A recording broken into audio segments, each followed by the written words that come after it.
Hi, my name is TaraScmidt, and I am one of the research librarians here at UTSA. And I'm here today to offer you some tips that we think as librarians you would find helpful as a new research assistant. These are things that we see graduate students coming to us with questions about all the time, and so we're hoping to kind of give you an introduction to, again, what we think would be helpful.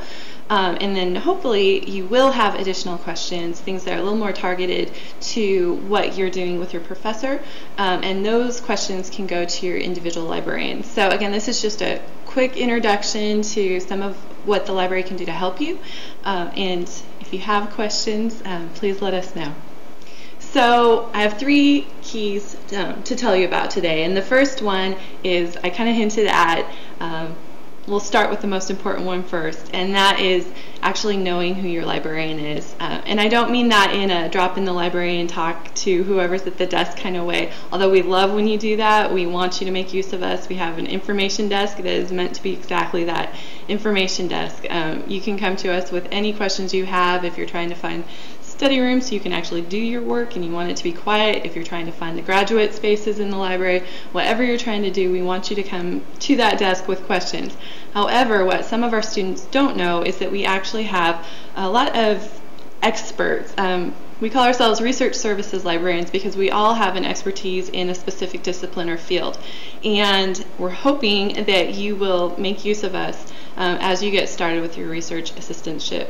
So how do you do that if you've never actually met your librarian? You may have met your librarian through classes. If you have come to the library for an instruction class, you might have met your librarian through your professor in some way, but you might have no idea who that person is.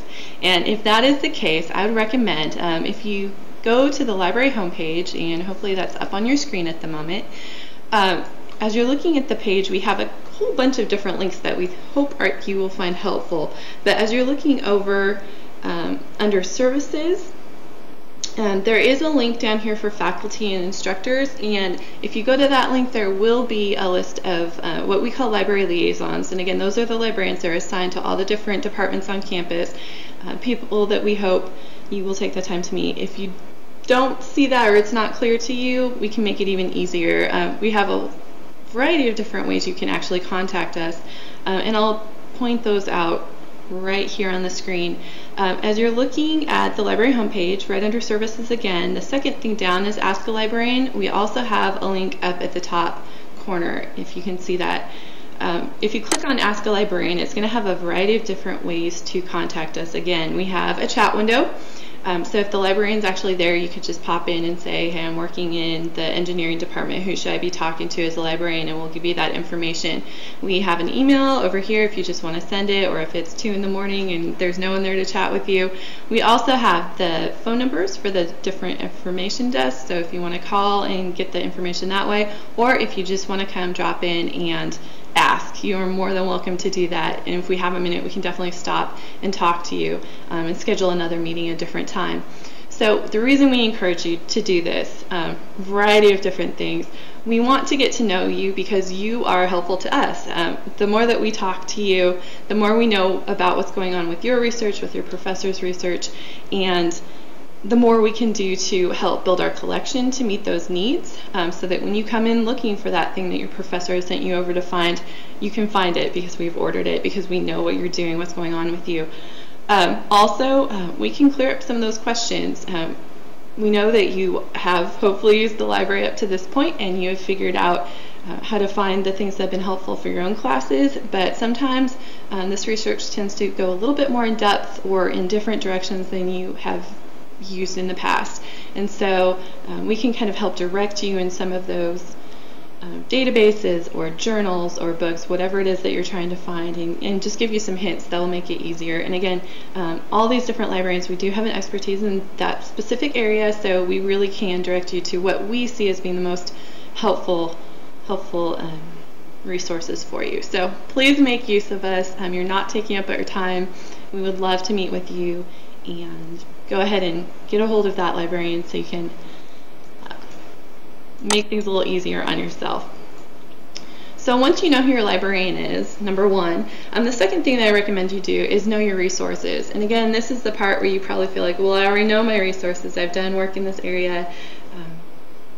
I know where to look, and that's definitely true. We all develop kind of those habits of how we get started with our papers and our research, but there's such a variety of things that are out there, and sometimes when you get in that habit of what you do each and every time, sometimes you forget about kind of the wider world that's out there. So just as kind of a refresher, some things that you might not have tried before, if you haven't used the library quick search, and again that's in the middle of the library homepage, right where it says, biggest box on the page, library quick search. If you try doing a search there, and you know what, let me go ahead and just do a simple search today. I'm going to do medieval religion. But again, it could be anything. This is really kind of what we call the Google of the library here on campus, because what it does is it takes a real snapshot of all the books that we have, all the articles we have. In fact, if you look over on the left-hand side here where it says content type, you can tell it's truly everything the library has. If I click on more options, it's going to give me even more, but just to give you kind of a starting point, you have newspaper articles, dissertations that we have here on campus, book reviews, ebooks. We're going to have books listed there, anything that's multimedia. So really and truly a snapshot of what we have. They might even recommend, based on your search, if they see that a lot of things are coming up in a specific database, they'll recommend something that you might want to try as kind of more in-depth place to go. The other reason that I recommend quick search is, again, just that quick snapshot of what the library has, is that as you're working with it, if you're trying to build a citation database, for each of these, if you look over in the corner of your search box, so let me scroll down just a little bit here so you can see it. As you mouse over the corner, you'll see that a little box pops up with a magnifying glass and a folder with a plus symbol. And for each one of those, if you click on the folder with the plus symbol, you'll notice slowly that it actually moves that citation down to the bottom of your screen where it says saved items. And as you continue to do your work in this one session, it will save those down in this folder. So you can be in there for as long as you want. It'll continue to save. The point being that when you actually have completed your work for the day or for that session, if you click on saved items, you can see that all of your results are listed there. So again, this is one of those things, if your professor says, I need you know, to kind of know what the library has on a specific artist or author or whatever topic that it may be, you could go ahead and take this list and either email it to them, print it out, take it over, whatever you need to do. You can also format it, so if you specifically work in MLA, it'll go ahead and format that. If you then have to take it to someone else and you need APA, you can change it. So you have a lot of flexibility with this. The last thing I'm going to mention about this, and I'll kind of go into it a little bit more later, but just as a heads up, as you're looking across the top, you will see that this software that we have does interact with several of the citation databases that you may be using. And I will highlight that they do have a connection with EndNote. So if you've taken the EndNote workshops at UTSA, and again, I will mention that in a moment, but if that's something you're already using, if you use the EndNote tab, it will go ahead and, let's see, I'm not actually going to click through at this moment because I don't have EndNote on this computer open, but what it would do is it interacts with EndNote, so it will actually directly deposit these straight into your EndNote library so you could use it later. So if that's something you're using and you're really trying to save this research, easy way to do it. So that is the quick version of quick search. Whoops, let me go back a little bit. And helpful tool, again, it's just that quick snapshot for you of what the library has. So when I say knowing your research or your resources, though, it kind of has to go a little bit deeper than that. And this might be something you're already doing. Quick search is a snapshot, like I said, so it's going to be that little piece of what the library has, but it's not actually everything that we own. So it's going to tell you a couple of those articles, and by a couple, sometimes that's 500,000, but it's not everything that we own in terms of our databases. So the more in-depth that you get with a subject or topic or professor's research, the more that you're going to really need to go to specific individual resources, like specific databases. And those are also available just on this library homepage. And we still do have our own old catalog, where it says Find Books and More. That is truly our print journals that we still have print or bound in the library, or the books, individual books or ebooks that we have in the library. So that link is still there. But specifically right beneath that, we do have the Find Databases and Articles link. And if you click on this, it's a little unclear sometimes because it goes to kind of what I call our table of contents page. You have an alphabetical list across the top, you have some subject areas down here, but the reason that it's like this is we truly have so many. I think we have over 360 databases now, and we don't want to list those all on a single page for you. So as you're looking at this list, this is really a good place to go when you know a specific individual database that you want to look in. For example, your professors told you that they want you to do a complete search of the MLA bibliography or IEEE or JSTOR, whatever it is. This can be the place that you would go. So let me go ahead and pull one up. Let's just do ProQuest. There are so many ProQuest databases that that's probably a familiar one for you. So I'm going to go ahead and scroll down here to ProQuest. Again, all of these resources are available off campus. You would just log in with your last name and your banner ID, so you have as much access as you would in the library. And I'm going to stick with my search. I'll just do a quick version here. Okay. So I'm looking at my 73 articles here for medieval religion, and most of them are going to be full text in this database, which makes it really easy for you. You could go ahead and, of course, just click on the full text. If you click on the title, it's going to give you an abstract, citation information. Again, it's going to let you export directly into whatever citation database you're using, or if you're just saving it in your own way, you can do that. But what I kind of want to point out here is if you haven't really been through this before, or if you've been able to stick with just the full text that UTSA owns, sometimes as you're doing a real complete topic search for a professor, you're really going to have to dig to the things that UTSA doesn't have. So this third one is actually a pretty good example. If you're looking at this, you can see that the abstract is there, so you can read a little bit more about it, determine if it actually fits your research. But right next to it is where the Find It at UTSA button is, and this should show up in almost all of our databases no matter what you're doing. You should, when you come across a result, find the Find It button at UTSA. And if you click on that, if we do not own it, if we did own it, it will actually connect to another database, and that happens all the time. So never fail to click that Find It button. But sometimes you will come to this, might look tan to you, might look yellow, and this means that we do not own it at UTSA, which it makes a little bit more clear as you look down the screen. It does have your citation information, but it says the full text of this article is not available at UTSA. You have a couple options at this point, and it just determines whether or not you're really comfortable with using these other resources or not. You can look in UCAT. We do still have a lot of print journals, especially if you're looking for something from the 70s or the 60s, the early 80s. You might actually want to see if we have this journal from that time up in our shelves at UTSA. You can always ask for help, and we have some information about that. But number 4 is what I really want to highlight. Down here at number 4, it says that you can request this item through interlibrary loan. If that's not something you've done before, that is a service that we offer, where if you come across something that you can't find, or something you can find, maybe you discover that we have a wealth of material down at the downtown campus that you could really use, and you don't really want to spend the gas money to get down there, you can actually request through this link as well. But for whatever reason we don't have it in your hands and you want to get a hold of it, if you click on request this item, it will actually open up the Iliad screen that looks just like this, which you would log into with your UTSA information, just the 3 letters, 3 numbers like it says there, and the same password that you would use on campus. So once you log in, and I'm actually going to go ahead and do that real quick.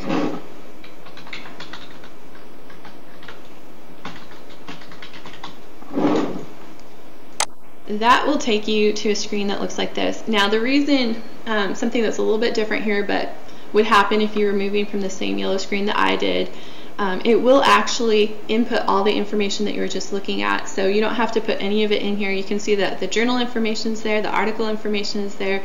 It's all there. All you would need to do is submit the request. We will go out and find it, and then we will email it to you. So it will actually save right here where it says view outstanding requests. If you have things that you've requested, they'll all pop up right there. Otherwise, normally if you were to just log into Interlibrary Loan, you can see you would do your request right from here. So there's the article link, there's a book link as well. So whatever you're looking for, you can request it that way. This is a free service, and we do think it's pretty amazing. We can get you truly anything that you are looking for, and we recommend that you do that. If you are doing a lot of this for a professor, you can, let me go back to the article request link here. Again, all this information would be filled in for you, but in the notes field down here, you might want to put a note, please also email this to Professor so-and-so, or please save this book for Professor so-and-so. That can become an issue sometimes if you have a professor that's asked you to request a lot of books, for example, books that come with overdue deadlines from other schools. Sometimes you just want to make sure that those books get checked out to your instructor that you're working with, not you. So you're not held accountable to that when you go to register next semester and suddenly all these overdue books pop up on your record. So I would recommend that anything you do request, if in the notes field, if you put just that little note saying that you're a research assistant working with whatever professor you're working with, we can actually go ahead and deal with that. Okay, so that's a little bit about how that Find It button works. Just important because a lot of times, especially when you're doing this really specific research, you might only find 3 articles about something, and you really need those 2 that we don't own, and this is how you're going to go about getting it. So pay attention to that Find It button, make those requests, make them early, and we will try and get all the information that you need for you. And the last thing about using individual databases like this, they all have amazing little tools and extras that you can use in your own research that might be helpful. Almost all of them will now set up alerts. In ProQuest, you can see it's right up here where it says set up alert, but almost all of the other databases will do a very similar thing. Again, this can be really, really helpful if you're working for a professor who wants absolutely everything that specific researcher or author or artist or anything about that person that's published. This is a way of, you set up the alert so that anything that goes into this database on that subject, you can do it by week, you can do it by month. Those notices will get sent to you, so you don't have to keep going in and redoing your search over and over and over again. You get those alerts just like a Google alert, and you can kind of keep up with the research that way. So lots of extra little tools, kind of get to know these. Again, this would be a really good opportunity to, when you meet with your librarian, ask about these extra tools in some of these databases, and we will give you all of our hints and tricks about keeping up with the research that way. So individual research or research databases can be really helpful, not just doing the quick search, but actually getting more in depth and working that way. Anything else? Okay.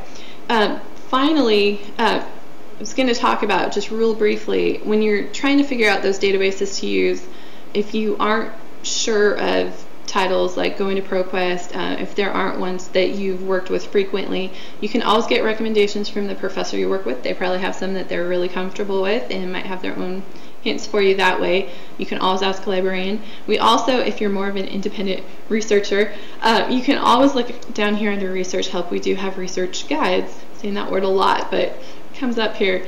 If you click on the research guides, the librarians have gone through and we've actually created research guides for almost all the topics here that we have research going on campus. So for example, if you're doing something in art, you could look at the art and art history research guides, and you can see there's a ton of information here where the librarians kind of culled the databases that she really thinks are helpful from everything else that we have here at UTSA. A lot of us will have information on finding articles, finding books, again, just lots of hints and and tricks to finding things in the library, but within a specific discipline. So again, if you're someone that you really want to kind of explore this on your own, this can be a real good starting point.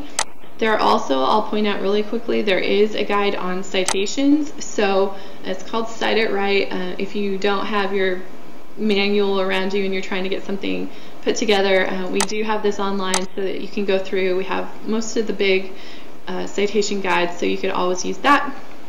For example, here, let me go ahead and pull up just the MLA one. You can see there are lots of examples to get started that way. There's also right under citing, let me go back. So again, the citing link, it does have the Cite It Right. It also has EndNote notes. So I'm going to mention it a couple times, hint, hint. But if you are doing work with EndNote, if you haven't taken a class, or if, again, you want to do some exploration on your own, we do have some guides that can help you with that. And again, lots of tips and tricks that you can kind of explore on your own. So don't forget about those research guides. They can be really, really helpful. And again, they're just linked right under research help on the library homepage. Okay, finally, when it comes to resources, you've explored absolutely everything that we have. You've gone through all the databases, you've looked at our ebook collection, you've looked at our book collection, and you found as much as we have. How do you find what's outside the library? There are the common resources. You probably tried Google Scholar or Google Books to look at things that way. You can also, we have a connection here to other catalogs. And if you specifically are looking for multimedia or for books, at the very bottom of that page is something called WorldCat. And if you haven't used this before, I would recommend it if you're in a discipline that is book intensive. If you click on WorldCat, what this is it's truly a catalog of so many different university libraries, the big university libraries in the United States, and some in Europe, other places, primarily the United States. This is a good place to go to kind of see what we don't have. So again, if you're doing something on an author that maybe there isn't a strong collection here at UTSA or topic, if you go in and do a search just like you would in any other book catalog, as you're looking down the page, actually we've done pretty well on this one. You can see that a lot of that UTSA highlighting is popping up. But as you look down the page, if you came to something like, sorry, I'm going to have to go to the next page. Okay, so 13 here, you can see that there isn't that UTSA link. So this is something that we don't have. Maybe it's something that would be interesting to you. If you find something like that, if you go ahead and click on the title, it'll give you a little bit more information so you can discover if this really is a strong resource for your topic. Usually has something about the contents and abstract, etc. But right in the middle of the page where it says external resources, it says, again, there's a find it link. So if you want to make sure that we didn't have it, you could use that. But right above that it says request this item. And again, this is kind of like when we were using the databases. It'll actually go directly into Interlibrary Loan. It will actually ask you to log in if you haven't done that yet, but as I already have today, it went ahead and it input all that information so I could submit the request. It's that easy, and that's really why I recommend using the WorldCat in this way, because you can really get a bigger picture of what's available to you, and they make it so easy to request those items that you find really quick. So just kind of a hint, if you're doing that research and really want kind of what's outside UTSA, using that catalog can be good. The same thing with articles. If you're really trying to figure out what UTSA doesn't own, use those big index databases that we all ignore when we're trying to find the full text right away, but go to those and really explore them, see what's available. And again, Google Scholar will do the same thing. You can set up a little link under Scholar Preferences that will allow you to request things through Interlibrary Loan just like you have with your databases. If you have questions about that, come ask us. We can help you get that set up. So know your resources.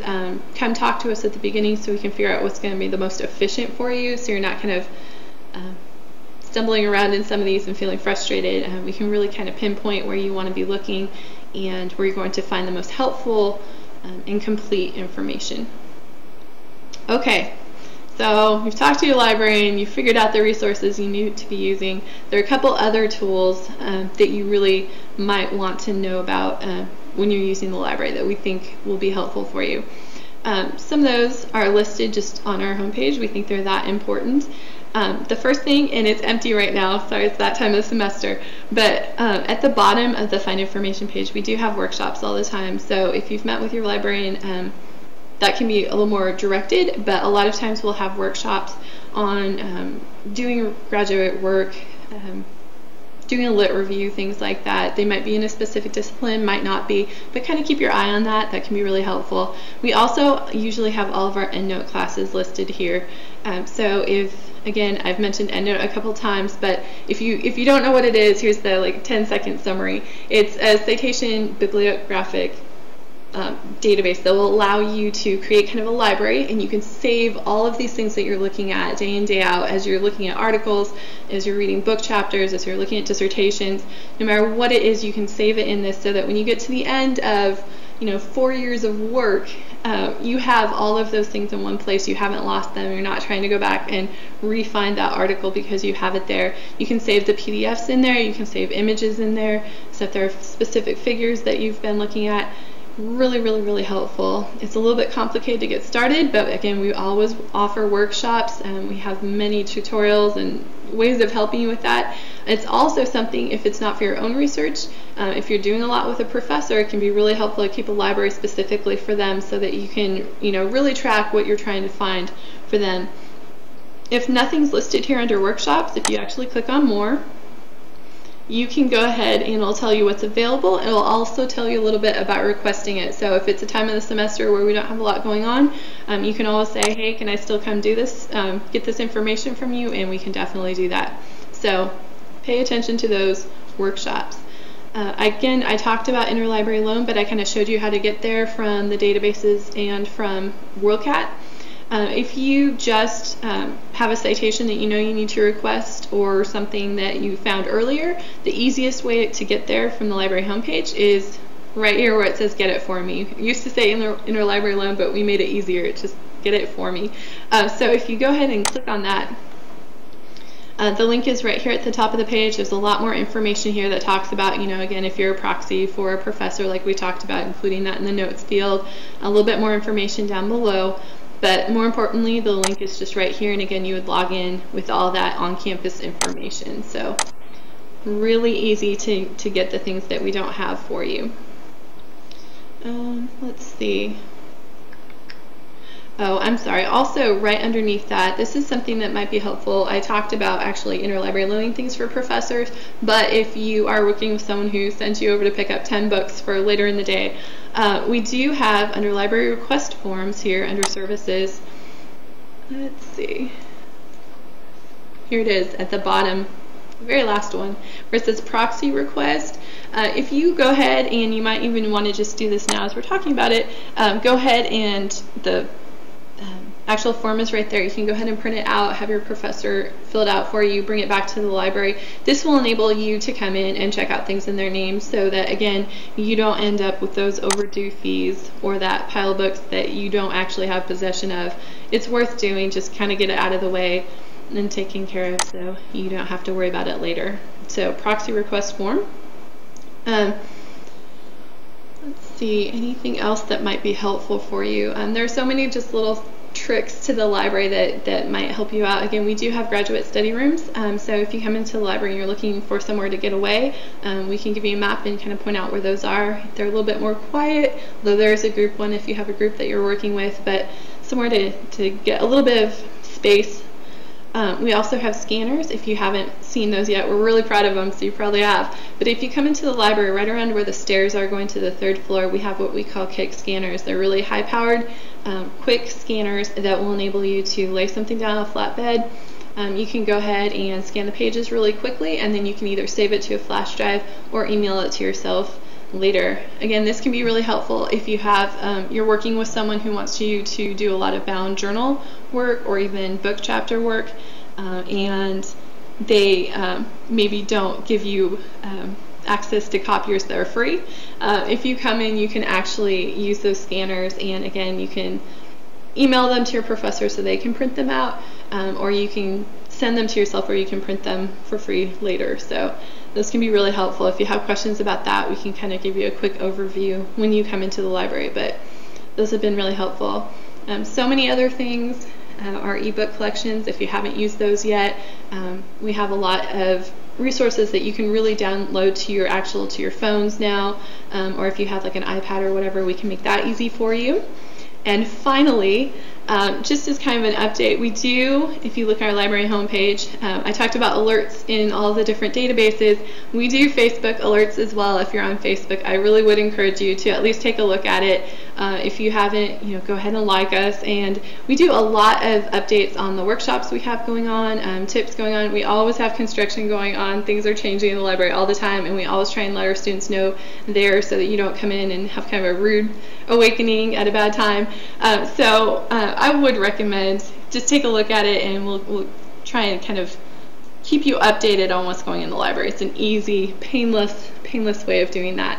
So that is really the quick and dirty introduction to the library, kind of in terms of this more in-depth research that we think you're going to be involved with. Again, if you have any questions, don't hesitate to contact us. We can really kind of direct our conversation, something that will be a little bit more helpful to you. But I hope this has been helpful, and thanks so much.